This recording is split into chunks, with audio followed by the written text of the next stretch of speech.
a difficult road test that makes even experienced drivers think. In what order will cars pass an intersection? When we get behind the wheel, it is extremely important to know the traffic rules as well as possible. They are not only designed to optimize traffic, but also to help us get to any destination safely. And for drivers, intersections are an integral part of traffic, so they need to know exactly in what order cars can drive and why certain vehicles have priority.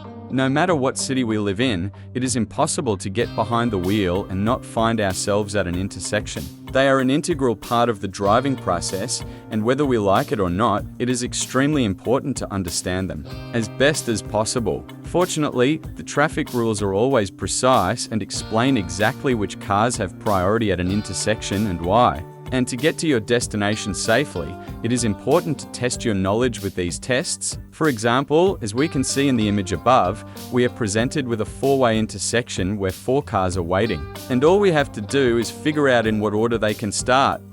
Which car will cross the intersection first? First of all, when we approach an intersection, the first thing we need to do is to check whether it is regulated or not, and as we can see in the image above, there are 4 stop signs at the intersection, which means it is regulated. This means that all 4 vehicles must come to a complete stop, and in such a situation, the driver who arrived at the intersection first must have priority. And if all 4 arrived at the intersection at the same time, then the drivers must give way to those driving on the right, as well as to vehicles turning left. Knowing these rules, we see that the red car does not affect the traffic in any way, so it will be able to go first, and then the green car will follow it since it is moving straight. Then the yellow car can go, and then the blue one. Basically, the final order in which the cars will drive is red, green, yellow, and finally blue.